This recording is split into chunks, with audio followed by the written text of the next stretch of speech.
Hello বন্ধুরা, এটি আজকে আমরা চলে এসেছি হাওড়ায় একটা মন্দিরে। এটা নতুন একটা মন্দির হয়েছে, খুব সুন্দর, গঙ্গার পাশে মন্দিরটা। 22 ফুটের একটা শিব মূর্তি আছে। এই দেখুন, এই যে বড় শিব মূর্তি, আর এই পাশে এই যে শিব মন্দির, আর এই সাইডে আরও অনেক সব ছোট ছোট মন্দির, মানে ঠাকুরের মন্দির ছোট ছোট করা আছে। এটা একটা পাহাড়ের ভেতরে একটা ঢুকলাম। এটা 12 জ্যোতির্লিঙ্গ করা, সে মানে 12 জ্যোতির্লিঙ্গের যে মন্দিরগুলো সেইগুলোই স্থাপন করেছে, মানে সুন্দর করে, খুব সুন্দর, মানে একদম মনে হচ্ছে ওই মন্দিরগুলোই রয়েছে। এটা হচ্ছে সোমনাথ মন্দির। আর ভেতরে এই যে কাচের ভেতরে বাবার ওই যে মূর্তি দেখুন, বাবা বসে আছে, খুব সুন্দর একদম। আর এটা মহাকালেশ্বর, একদম অরিজিনাল মহাকালেশ্বর মন্দিরের মতোই করে তার ভিতরে বাবাকে স্থাপন করেছে। মহাকালেশ্বর, এই যে মহাকালেশ্বর, এই যে বাবা বসে আছে। জয় বাবা।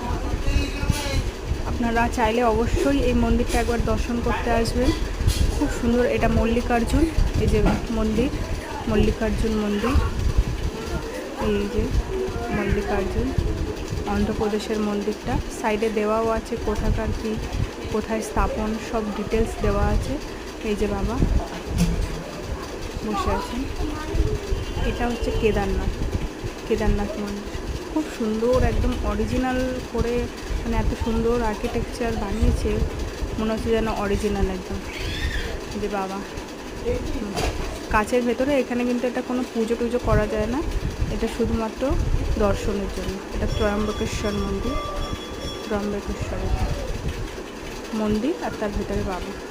শুধু এখানে দর্শনের জন্য আপনারা আসতে পারেন, একই সাথে আপনার 12 জ্যোতির্লিঙ্গ দর্শন হয়ে যাবে। তা এটা বৈদ্যনাথ মন্দির, বৈদ্যনাথ বাবা। এরপর আসছে, খুব সুন্দর একদম মন্দিরটা। জয় বাবা। এটা রামেশ্বরম মন্দির।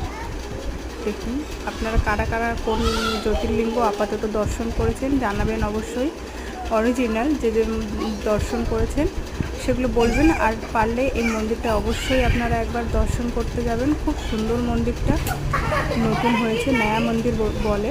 নাগেশ্বর, এটা নাগেশ্বর বাবা, এটাকে বলে হাওড়ায় নয়া মন্দির। এটা হচ্ছে একদম গঙ্গার পাশে। লোকেশন দেখে আপনারা চলে আসবেন।